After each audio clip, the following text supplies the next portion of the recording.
Hello, everyone. This is Ernie Humphrey, the CEO of Treasury Webinars. Thank you for taking the time to join us for our webinar today, Tips for Treasurers on Navigating the Modern Technology Revolution.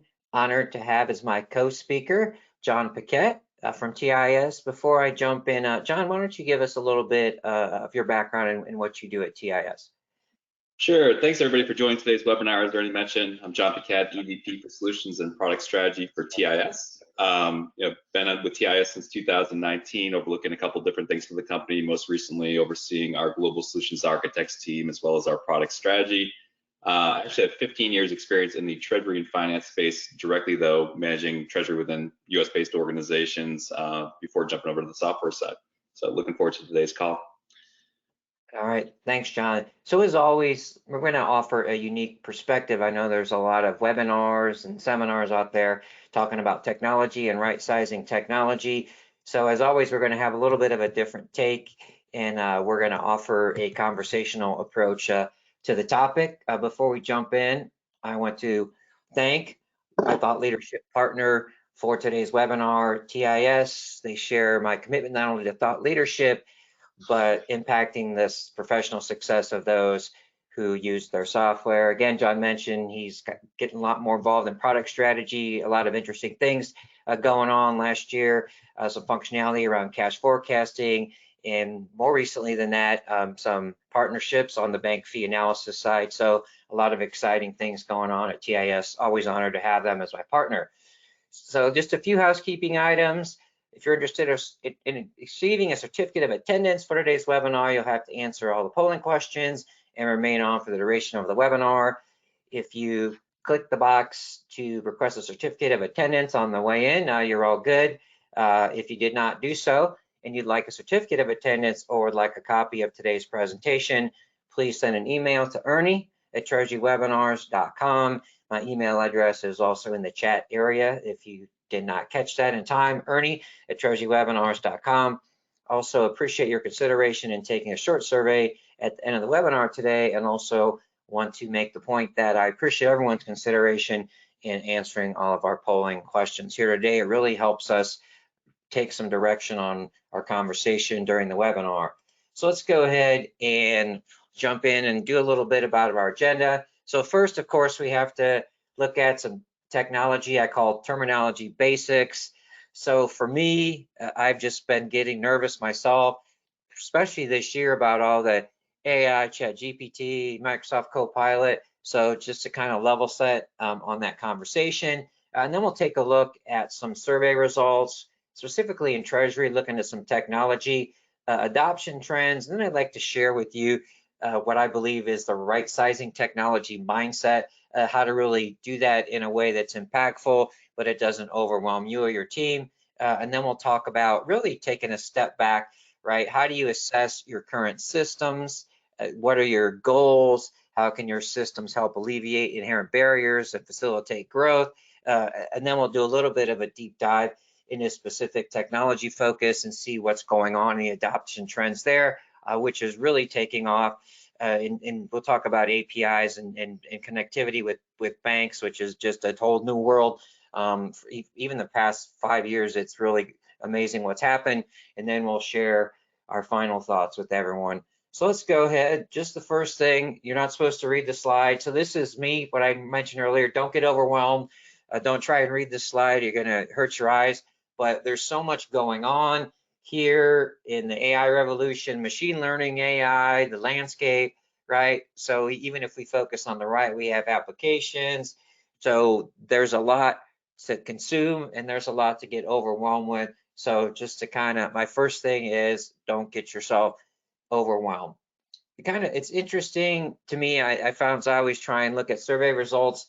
So it is interesting to see when you look at the sophistication of Treasury operations and the digital, I would say, acumen of companies, we do see that there is a strong correlation between that and financial success. So this should be a motivator to companies out there to invest in technology. So there's a hyperlink there. An interesting survey is from November 2023, just some interesting perspectives from Citi. So just some interesting there just to see, wow, you can actually see the financial results there. So I think sometimes we start to see we can get more efficient, we can get more production. What does your CFO care about?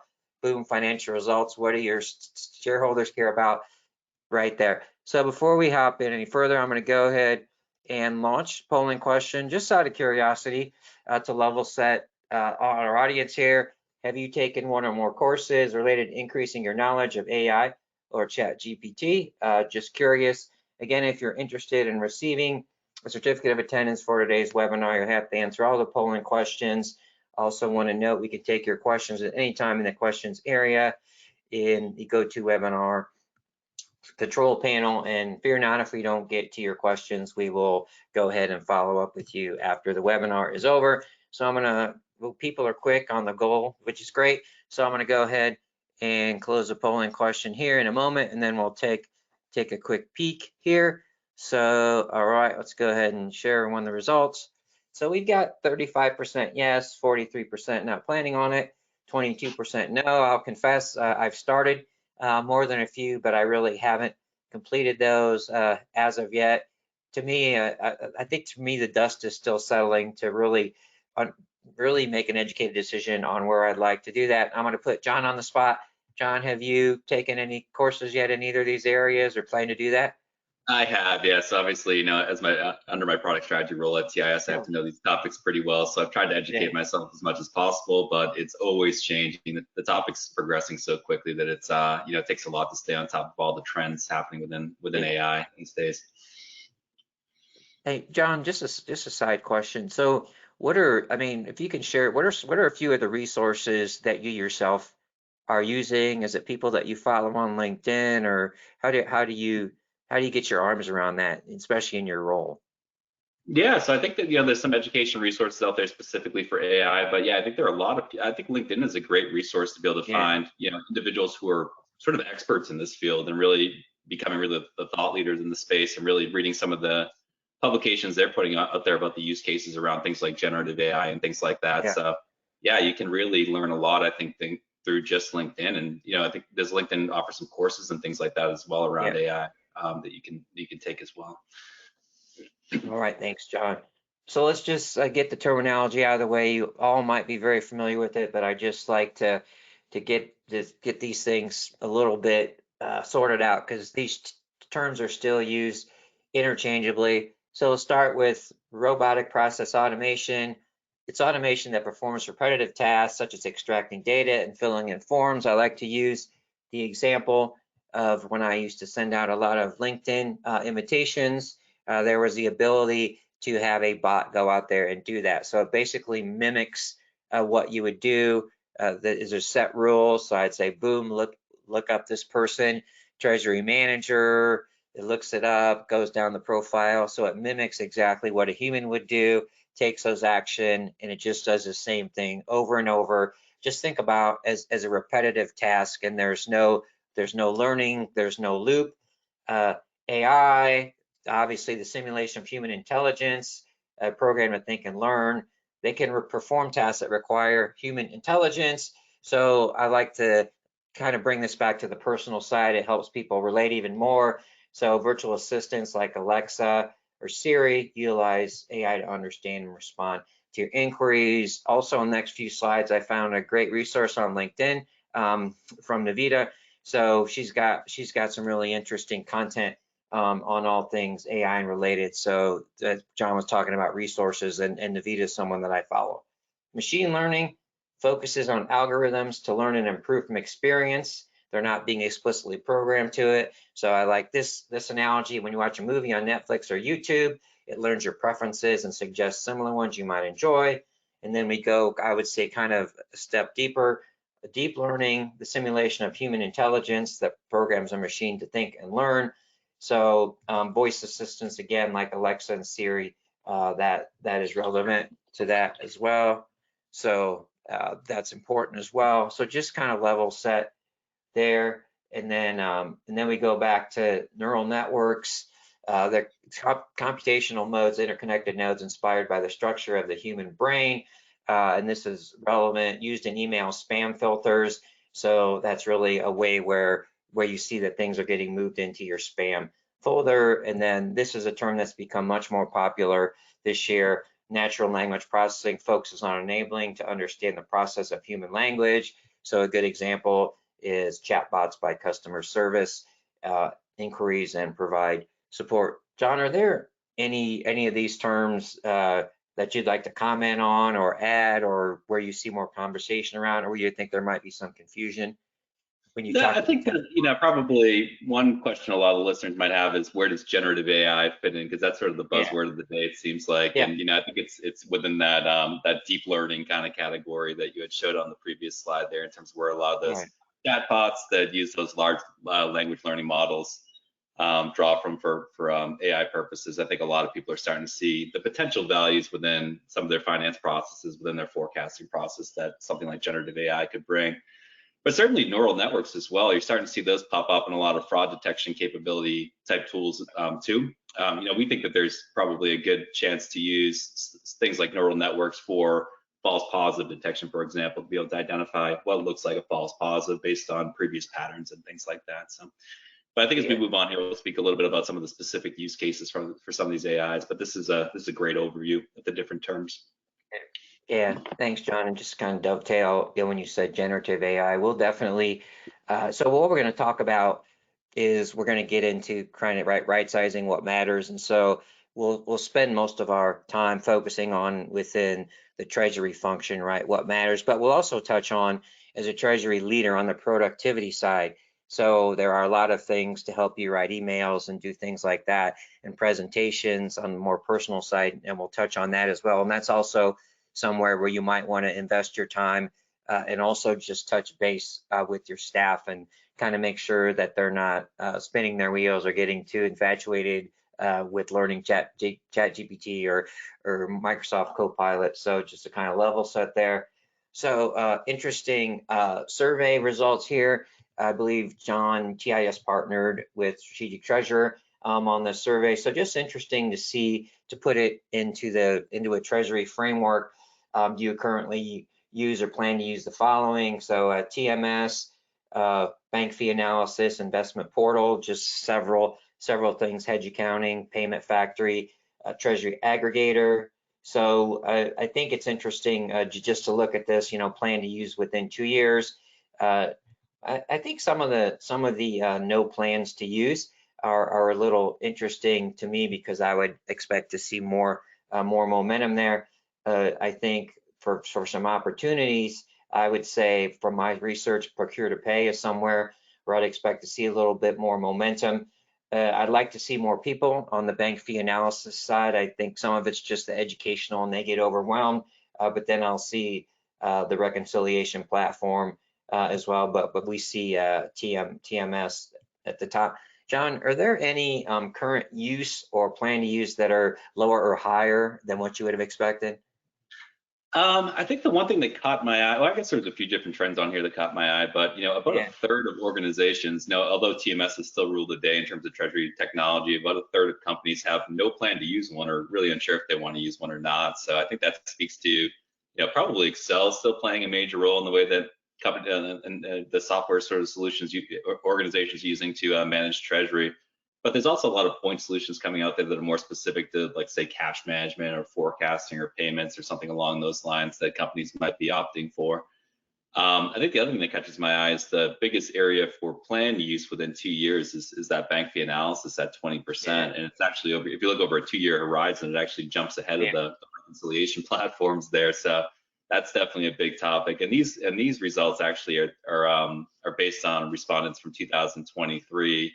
Where I know a lot of corporates that we've talked to have been handed bank fee increases from their banks as of January 1st this year, and are looking at ways to sort of monitor those fees more effectively or even benchmark them. So those are two of the ones. The other one would be the investment portals, which I would have thought would have had more usage, I think, or at least plan usage. It's sort of like you either have one or you don't plan to use one. At 41%, using it. 41% no plans to use, and only 4% plan to use within 2 years. So it'd be interesting to hear what these companies are doing for their idle cash investment strategies and things like that, if they're not using investment portals. Yeah. I serve on the board of advisors for Bourne Capital, and it's a CFO tech, and there are some interesting investment portals going on and really helping companies shop for their short-term investments and do that in an efficient way and get quotes. So that's interesting. So just kind of dovetail, kind of just touched on Excel. For my research, what I found is that I think I see, especially a lot of enterprise companies, still trying to lean on their ERP systems a little bit too much instead of like supercharging their ERP. I think they're looking to support these functions in their ERP systems. Do you find that at all? We do, yeah, for sure. Some of the more modern cloud-based ERP systems do have some treasury management Yeah. functionality. It's funny. It seems like it's not an uphill battle for the treasurers trying to say, hey, this isn't Yeah. enough for us to actually manage treasury on a day-to-day basis, where they're kind of getting pushed into using some of those modules from maybe the IT side or the part of the organization that's driving an ERP migration. But yeah, I think that's a good point. That could definitely be a portion of that third of respondents that have no plans to use a TMS within the next 2 years or so. Yeah, and the kind of the conversations that I still have, and I've always had it, is I encourage companies, if their senior management is kind of not stuck on, but right, they have the ERP mentality. If they have an acquisition, so you get an acquisition, so I'd say, hey, this is a good test case for maybe bank fee analysis or TMS, and then you get them comfortable and show the impact of that, and then it's like, oh wow, so that kind of gives them a use case without feeling like they're going all in as well. So that I just find that helpful when I'm having those conversations. All right, let's go ahead and I'm going to launch my next polling question just to get a sense of kind of dovetail off our last survey results.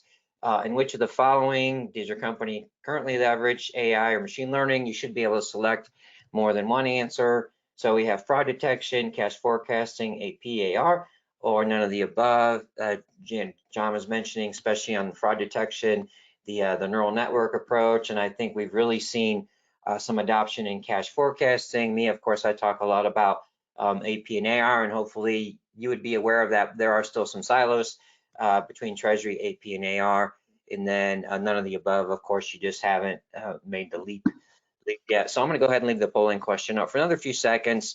We don't have as quickly the amount of responses we had last time, so I'm going to go ahead, leave that up for another few seconds. Again, if you'd like a copy of today's presentation, please send an email to ernie@treasurywebinars.com. All right, go ahead and give you guys a few more seconds.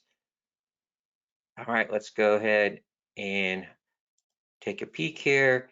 So let's go ahead and share the results. So pretty even between fraud detection and AR, 63% none of the above. So part of this webinar hopefully will be to motivate folks to really look, and we'll give you the framework to do that and really identify places where you can have quick wins and big impact. I am a little surprised that cash forecasting isn't a little bit higher. Anything jump out to you here, John? Yeah, I think that probably the fact that AR is above, a lot of the other categories here just stands out a little bit to me. But I mean, honestly, these are about where I thought they would be. It seems like a lot of the use cases for AI in these different fields are starting to mature this calendar year mostly. So I'm not surprised a lot of organizations are still adopting the technologies into their processes. All right, thanks, John. So let's go ahead and take a little bit of a dive here into the survey results that we mentioned earlier. This asks when it comes to machine learning and AI, which is most important to your organization and product development. So I know John has his ears perked up on this one since he's now really steeped in product development. So important to you now will be important to you soon, not important to us. So we have AI and ML and fraud, cash forecasting, and then other areas. Don, I'll let you take the slide. What stands out to you here, especially given your shift into more on the product side? Yeah, I think it's about right where we think it would be. We're about, most organizations are seeing the use cases around ML and AI, mostly in the fraud detection and forecasting space. They're about neck and neck here in terms of the survey results. So like we mentioned, there's a lot of use cases starting to come to market around these technologies in both respects. So machine learning, its ability to understand, I like to think of it as the stories within those large data sets and how the organization can use those stories to say improve their cash forecasting process. Generative AI within the forecasting space, and what that can do for automating report creation, even automating sort of cash flow scenario planning and things like that. Machine learning for fraud threat detection, that's going to be huge, right? I think that's probably a technology that maybe a lot of organizations had adopted based on the previous survey results, and then those neural networks for false positive detections and really reducing administrative workloads. So certainly those were the most pressing use cases that are coming out. And I think they definitely reflect here in the survey results. And then if you look beyond those two areas, it really drops pretty drastically to 23% of organizations saying this is important to us now. But on the will be important to us soon horizon, it jumps to 42%, which is above the two other areas obviously here. So it just goes to show that I think treasurers are interested in what else these technologies can do and what else, what other efficiencies they can potentially gain from artificial intelligence and machine learning. So we have forecasting and fraud in other areas. What would be one other area that you think we're going to see some momentum besides those two? Is there anything that you see as emerging or coming? Yeah, I think it's, and it kind of was reflected on the previous slide too, is on the AR side, the cash application side. Yeah. Is a key area where, you can definitely see some AI machine learning use cases start to emerge. Yeah, I think that's probably the biggest one that we see on our side. All right, I got too excited talking with John. I'll let John lead us through the next few slides. Go ahead, John, and lead us through the next few slides. Yeah, so this next one kind of speaks more to, when it comes to new and expanding product development, what is most important to your organization. So really, what are the expectations on the providers out there? And once again, we're seeing the sort of the same exact trends here. If you look all the way to the left, you have fraud detection all the way up at 76%. So really a big topic in the mind of the treasurer these days. You've heard a lot in the news about how fraud threats are evolving, the rise of deep fake fraud threats, that that fraud case that existed over in over in Asia around the deep fake video phone call that spoofed the individuals to wiring a pretty substantial loss there. So I think organizations are definitely trying to think of how they can potentially protect themselves against the evolving threats there. Forecasting, of course, we've already talked about that one pretty extensively, and then quality control kind of sandwiched in between of them. Companies obviously want their software providers to deliver quality products that have gone through full quality control processes and things. And then you have things like fast development updates, which I think is interesting. That's sort of right in the middle there at the 55%. And I think you can see that treasurers are thinking about how fast this technology is evolving, that all the use cases aren't necessarily there today, but when they make a software selection, they want to make sure that they're sort of partnering with the right provider who's going to keep pace with these developments. I think a lot of that's getting into these survey results as well, that sort of mentality in the buying process.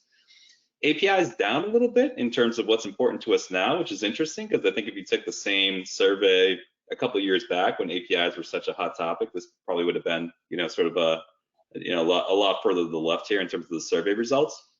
But this is actually the largest category for will be important to us soon. So I think a lot of companies dabbled in APIs, learned about them a little bit, and I think they're going back and sort of pressuring their banks to increase the maturity of their open banking APIs, give some standardization, and then they're also pushing the software providers to say, hey, deliver some real clear use cases to me behind using these APIs. How's it going to make me a better cash manager? So I think some interesting trends there as well. For APIs too in the coming years. Yeah, I'll be interested to see if you guys do the survey again with Strategic Treasurer, what these, what the green and the blue look like. So I think that'll be fascinating to see what that looks like. Yeah, and then in terms of most important criteria when assessing a new treasury technology project, so this is sort of how companies out there are framing their treasury technology decisions, and same trends kind of permeating through all these different survey results. Right there in the middle is support for new techs like AI and machine learning. Treasurers are extremely interested to see what those technologies can do, how they can transform their processes. I think everybody realizes they're going to change everything. There's going to be a lot of efficiencies to be gained from AI and machine learning. A lot faster decisions are going to be made, right, as a result of implementations of those technologies. So they're definitely assessing where the providers are in terms of their, so call it AI strategy when they're making these technology decisions. And then slightly to the left there at 22% is support for modern banking technologies. That's where you start to have that open API topic creep into the picture as well, where companies are really interested in the efficiencies they can gain there. Maybe they have de-emphasized this topic in favor of AI and machine learning a little bit, just based on sort of how ChatGPT really brought the value of those technologies into everybody's attention. But that being said, still definitely on the forefront of the treasurer's mind there. And then, enhanced securities and controls at 16%. Once again, that's leaning into that fraud detection topic, that sort of evolving threats in the market, or just generally how an organization is securing its processes as it drives more automation. Are those processes secure? Are they secure from a control standpoint, but also from a fraud detection standpoint as well? So you're definitely seeing a lot of that in there. And then way at the bottom at 5%, you have enhancements to process automations, which is interesting. I think this is like sort of the old driver of a lot of this of a treasury technology project back years and years ago, is that everybody was looking for process automation, less manual work, get more efficiency out of the resources that they have. That's sort of the old way of thinking about a treasury technology selection, it seems like, where a lot of companies have already solved those automation issues. And now they're thinking much more about how to leverage technology as part of their analytics or risk mitigation strategies. So definitely interesting trends we're seeing here. Yeah, I think I was also surprised to see that cost and pricing was 11%. And I get it because it says most important, but market reputation of vendors, that's something that would be really near the top for me. I see it more so in AP and AR automation. There's a lot of VC money chasing, of course, chasing AI. So it's always good to look at that market reputation. But it is nice to see really a technology focus, because I would say probably 10 or 15 years ago, Treasury was looked at, a little bit, we're lagging in technology and our mentality. Like you said, it was all about process automation, which is important, but now we're really looking out towards the future. So I think that's encouraging. So now we're gonna typical on Ernie's mindset. We're gonna take a step back, and we're gonna fly a little bit higher. So I call this your mindset to right size. So let's not get enthralled with the technology in terms it's really important. So let's take a step up to the top. What are the goals of the Treasury Department? My survey results, and I've partnered on with TIS for a few years, there is not consensus there. So sometimes that's important. If you're a Treasury leader, absolutely should make sure how you define success, very important. And it obviously links that to financial results. Well, what are the goals of the Treasury Department? What are the metrics that are leveraged to measure and monitor Treasury success? Let's make sure cash forecasting is important. I still see that too often, but let's look at all the areas where we add value, especially in risk management and other areas which I don't see metrics being used. And then take a look at, okay, what are the barriers to reaching and exceeding goals in terms of people and process? All right, what's success? What are the metrics? And then where are areas of opportunity in people and process that might be solved through technology adoption? And then again, how can technology help mitigate or remove these obstacles? Or you can ask the question, how can technology help us leverage our best practices? So really in simple terms, what are the areas that are under our responsibility in Treasury? How do we measure success, right? Okay, where are we at versus where we want to be? So what is the gap there? So what's the gap between where we're at and best practices across the market, regardless of company size now? So that's a little bit of a different mindset. So what are we doing? How are we doing it, right? And the first step is keep it simple, right? Where are our folks spending time on non-value add activities? And then if they're not spending time in those areas, how can they add more value and become more strategic across the enterprise? So again, I'd say take a step back. What are the goals? What are the metrics? And what are the barriers to reaching and exceeding those goals? Okay, what are the obstacles or opportunities in terms of people and process? And now let's look at technology. So if my people had this information, these reports, this technology, if we could streamline this process, if we could automate cash application deductions, we could do better. We could understand our customers better, how to communicate with them, how to get them to pay on our terms. So that is like kind of a different mindset. So let's talk about, I talk about success, barriers, and pain points. And so what I said, again, success is not defined. I think that still is fairly common. So I think that's the first step as a Treasury leader. And then we look at people, right? What are the skills gaps that we have for our people, where we're at, where do we need to be, and where do we need to be not only to achieve success here, but achieve success going forward and empower company growth. And then you look at skills gaps. You can have team dynamics, I'll call, that are out of whack, and technology can absolutely help there. Where are your employees engaged? There's a war for talent, right? Do you have the right people? Are they engaged? And just thinking about that, technology is absolutely a factor now, and you should be asking those questions if you're in the market looking for a new role. You should be sure that you are going to a company that's going to invest in technology where you can deliver the most value.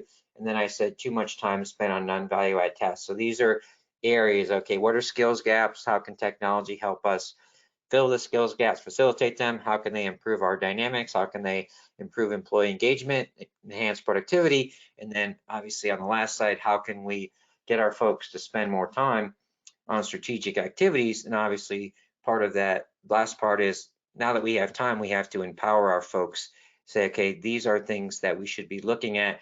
These are areas where we can add more value. Real simply, from a treasury perspective, I like to look at cash management. How do we take control of how and when we make payments?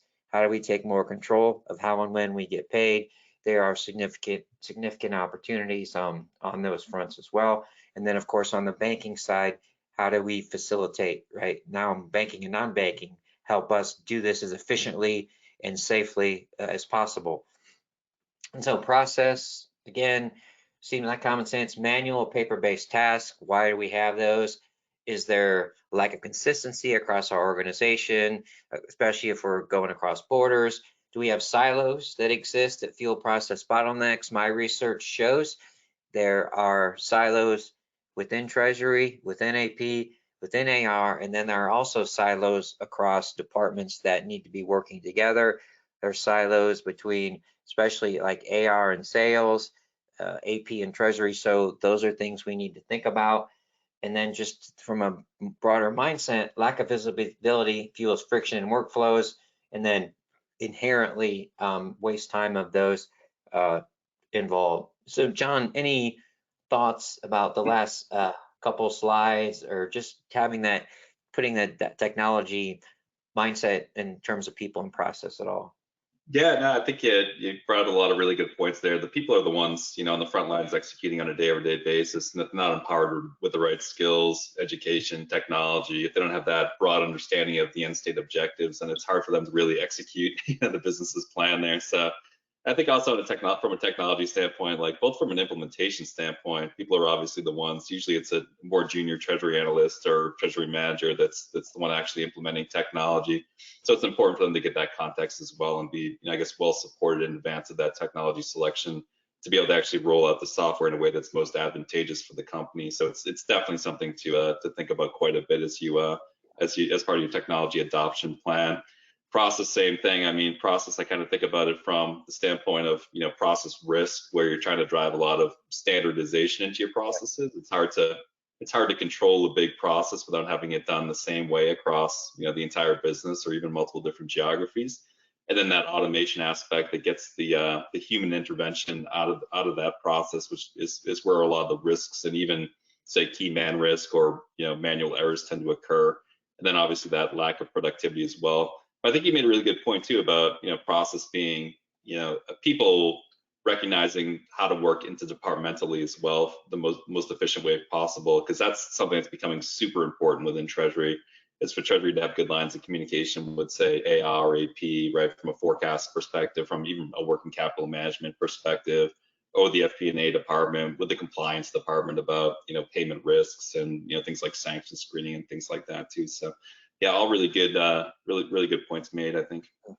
Yeah, thanks, John. Just going to want to dovetail, just because it's kind of came to my head. So we talk about no consistency across the organization, and we'll get into a little bit later about payments consistency.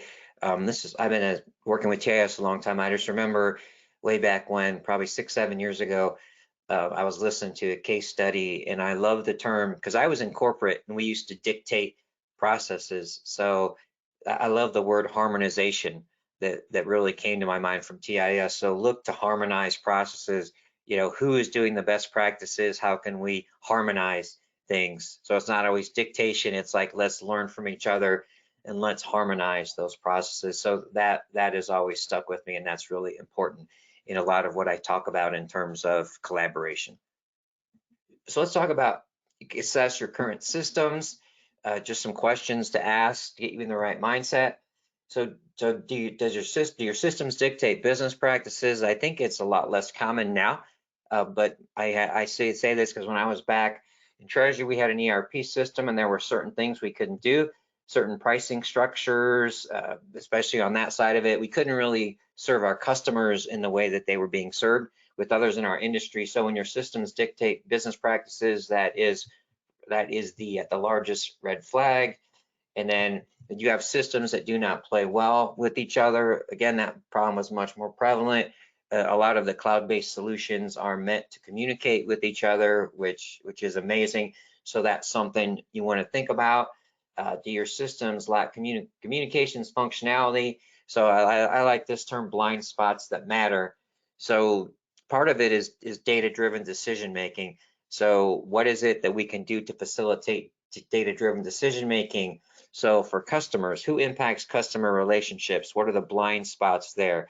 Our suppliers, right? Our bankers, are there blind spots there that are mitigating or creating friction in doing business with us and delivering value to our customers? Do your system dictate a static environment? I think we're going away from that, but just still, can you react in real time? Do you have the right information? And do you have functionality that inhibits the adoption of best practices?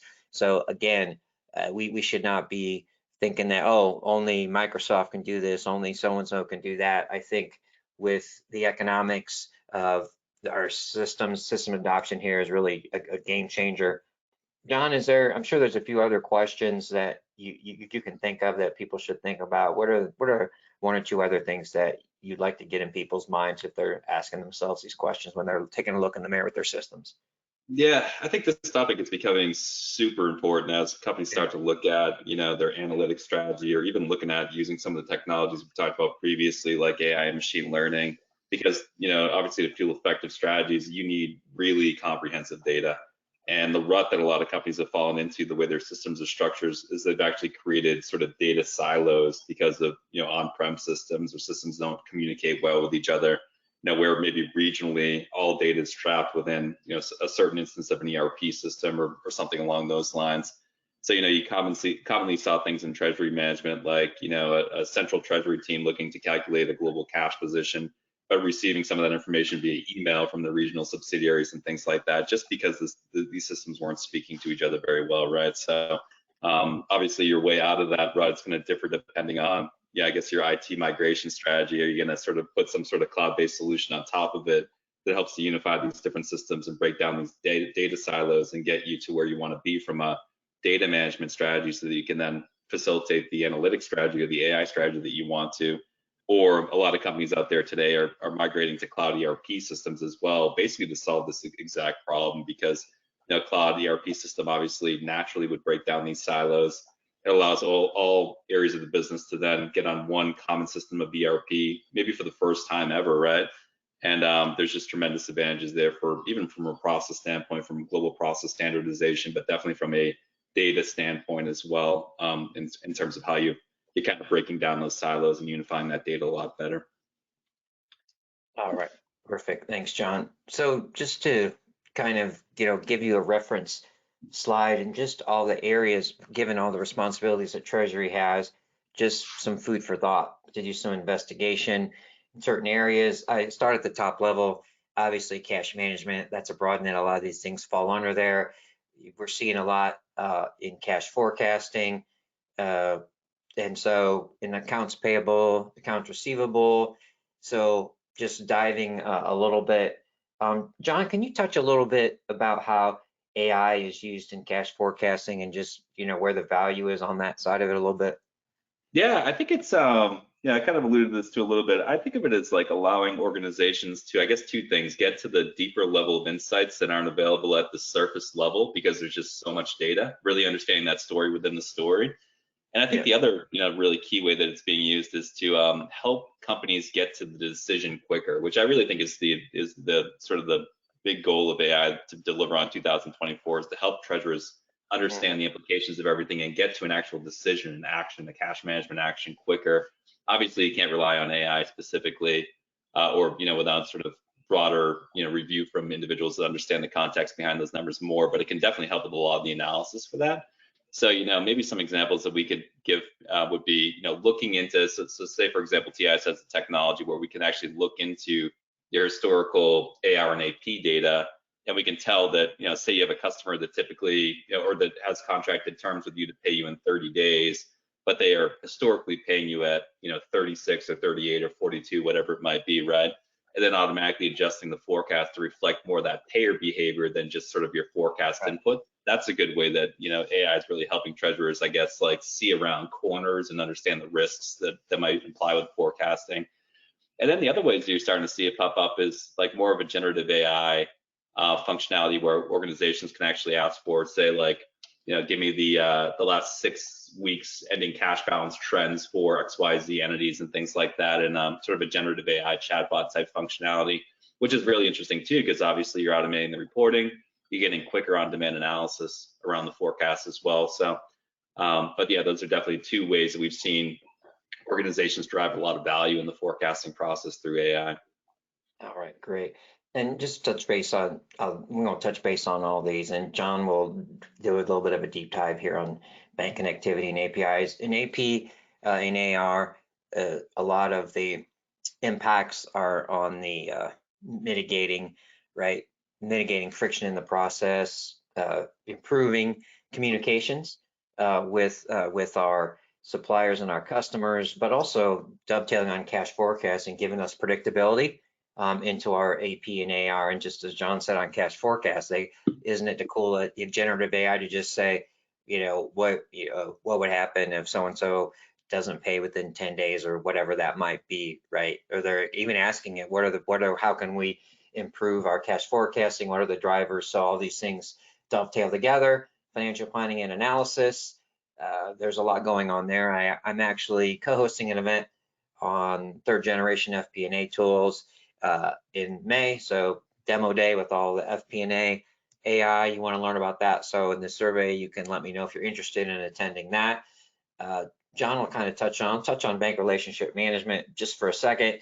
What I'm seeing on that front, it's always important. I'm seeing not only the connectivity and the communication, but bank fees, which is becoming a more talked about topic, which I love. John's going to talk about bank connectivity and APIs. And then John, if you just touch on real quick what you're seeing in just fraud detection and mitigation, and then on your side, just on the compliance side, because it's so difficult when you go across borders. Yeah, no, I think there are a lot of advantages here for detecting anomalies in payment transactions based on using things like pattern recognition and machine learning, where you can really understand the attributes of how you would typically pay just on an ongoing basis, but maybe even to one supplier in particular. And if something pops up that's abnormal, the system's able to detect that in a way that maybe the human eye couldn't. And that's obviously becoming super critical these days with the sophistication of the fraud threats with deep fakes and things like that. But also with a lot of these, say fake invoice, fake supplier, wire instruction change requests that are really going into the AP process, trying to put a fraudulent account associated with a real supplier you might have within your supplier master. And obviously at that point it becomes sort of a needle in a haystack, considering how big most companies' supplier masters might be, in trying to detect fraud. That's where technology really plays a good role, is that the stuff that's really buried, like those fake supplier wire instruction change requests, and being able to sort of extract those out and bring those to the company's attention before it actually becomes a fraud loss. So yeah, I think that's super critical.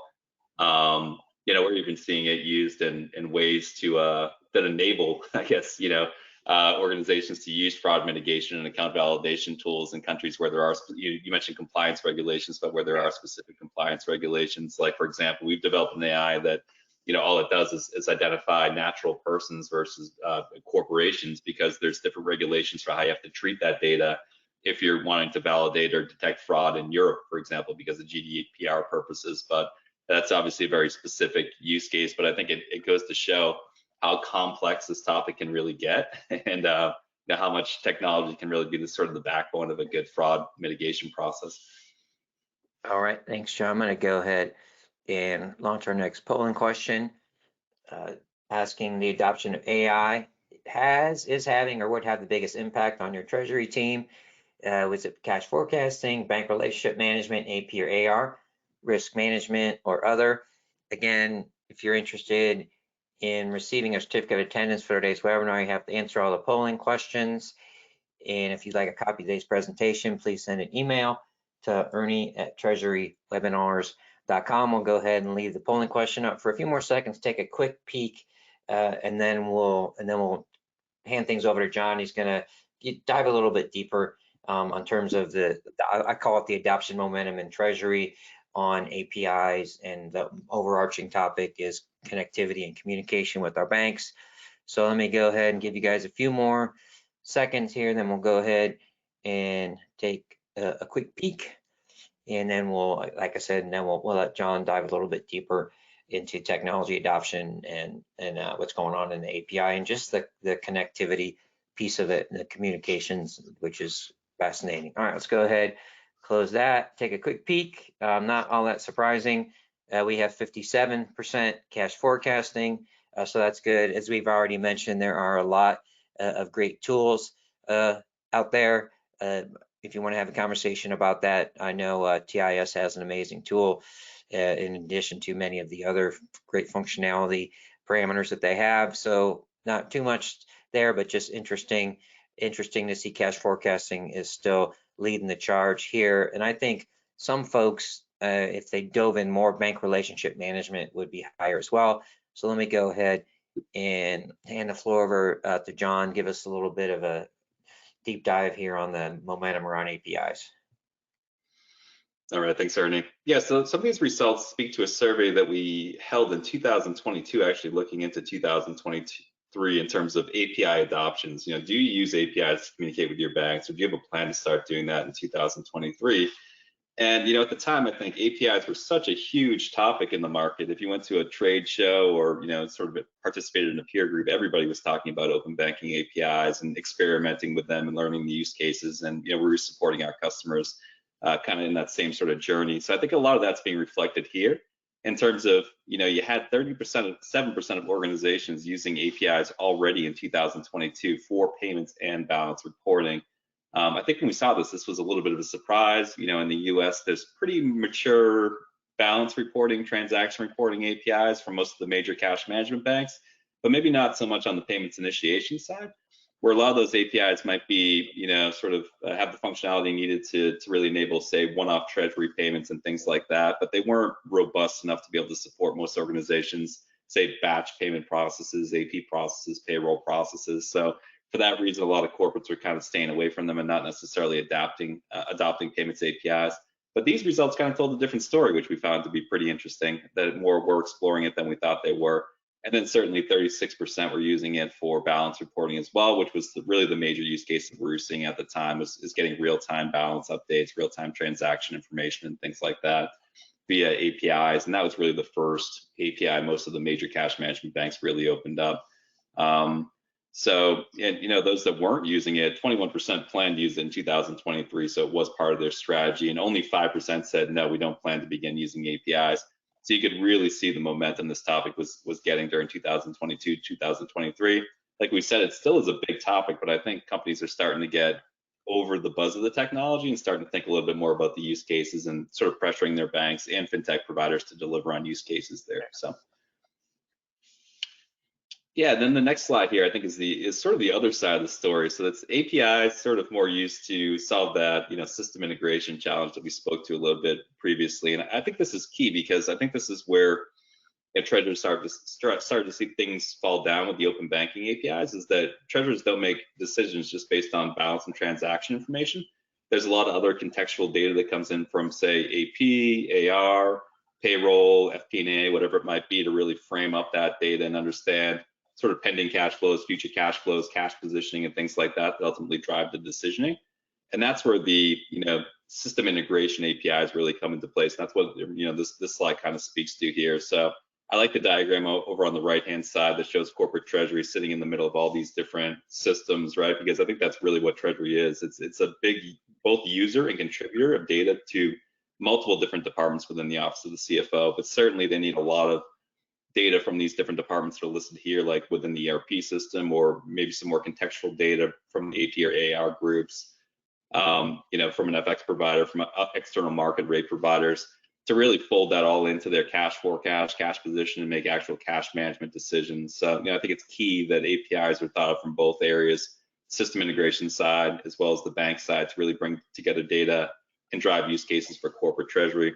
And this is, possible in the world today. And there's two things that are really enabling it. First of all is cloud technology, which we spoke about a little bit previously. Cloud technology has been a tremendous enabler of breaking down those localized data silos, where really bringing all this data together in the way the diagram shows over here wouldn't be possible previously without some sort of middleware integration layer, because you had local ERP systems, local AP systems, local payroll systems, and no way for really Treasury to access all that data. Certainly not in real time, the way that they want to be able to access it now to really manage cash, the way that is sort of becoming the trend here in the market. And then the other one is the APIs themselves that obviously provide much deeper integration capabilities than typical, say, file-based exchange type approaches, where Treasury can be more specific about the data that they want to bring in, do specific API calls to pull in specific data elements versus, sort of digest the full file, the way the data integrations previously worked. So I would definitely caution everybody to kind of think about this a bit too in their technology enablement plans, that the amount of data that you really need to make use of it, and not just jump to one technology or the other. So, on one side you have open banking APIs, which I mentioned before, are typically just one point of data that Treasury uses to make decisions, and they really need this other data as well to come in near real-time to be able to enable that as well. And then AI, ML strategies are just, the more data you give those technologies, the better results you're going to get. So, obviously, if you give them minimal data, because all your data is trapped in these localized data silos, you're just going to get a lot of, hallucinations and, things that really don't sort of add up from that standpoint. So, some good context, I think, to frame the entire technology conversation up with. John, this is a great slide. I was just kind of thinking about how we mentioned earlier, we should have a technology strategy. And this would be a great diagram to share with your CFO, right? The CFO should be managing our tech stack. So just to kind of look at, we talk about data-driven decision-making and having frictionless business. And I think this diagram really hits at it. What are all the potential sources of communication and how can it be done to adding value? And this is another webinar conversation, right? Not all APIs are created the same, right? So I love this software, just give that overall perspective on that technology conversation, and just looking at all these areas that we have around the circle: BI, payments, fraud, risk, debt. And so these are all areas where the right technology can absolutely offer value and impact the bottom line. So let's switch gears a little bit, and just, this is more, it's professional, but it's also a personal. So, getting to know your team, letting them get to know you. So are there folks that spend a lot of time, especially telling the story behind the numbers? There's definitely a lot of tools out there to help with presentations, help us with email management. We got to be careful with email management, because automating that can be dangerous. And any kind of solution that someone and your team is going to use, you got to make sure they are reading the terms and conditions and making sure that we are not sharing data, or they're not sharing data that we don't want to get out there. And then just networking and LinkedIn. My soapbox is everyone should take ownership of the professional development of their team. So let's look at how they're doing their networking in LinkedIn, just communicating in general more efficiently with more impact, writing, design, and then any manual tasks. So very important, looking at the technology, right sizing it for, I'd call business operations, but also on the personal productivity side. It all starts with looking at how your folks are spending their time, and I don't think there's enough time spent in those areas. So let me go ahead and wrap things up with some final thoughts here. I'm going to go ahead and launch the final polling question here to make sure we get that in. And as courtesy to my amazing thought leadership partner, TIS, I appreciate everyone's consideration in answering our final polling question. So key takeaways: right size of professional development of you and your team relative to the AI revolution.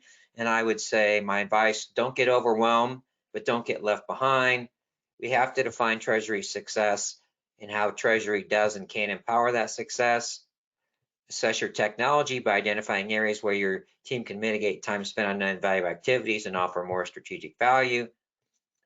Invest some time, discover how AI is being used or will be used in your current systems and the value it does or can deliver. So I really didn't touch on that as much as I should have. So my personal philosophy is understanding how AI is already being used. If you're looking at a system in your current system, so you may want to learn how to program in Python, but it's interesting to understand there's a lot of AI already going on. So ask the question, how is your software leveraging this? Do you plan to use AI? Is it on your functionality roadmap? So that's a good perspective to have as well. And then engage your team members and identify opportunities to leverage AIs to enhance your soft skills, which, as John mentioned, are becoming more important than ever in today's environment. Of course, I want to thank my amazing co-speaker, John Paquette, for sharing his insights. John, do you have any final thoughts to share with the audience? No, I think you shared some good ones there. I think, when you're looking at these technologies, definitely think about the use cases behind them, right? Don't think of AI and machine learning as like a silver bullet that's going to solve all of your, say, cash forecasting issues, So it's good to think about the foundational processes and, are you building that cash flow up the way that your organization would like to from the right sources? Are you combining the data the way that you would really like to? Do you understand the way cash flows throughout the business and you're applying sort of, your forecast methodologies the right way? And then use AI and machine learning to kind of get to the next level, depending on what your business specific need is, right? So definitely frame it up from a use case standpoint. I think those would probably be my closing words on the topic. I would like to thank everyone who attended our webinar today for your valuable time. I take personal accountability to each and every one of you to make sure we're offering you the ROI you deserve for your valuable time. Until next time, everyone, make the rest of your day great.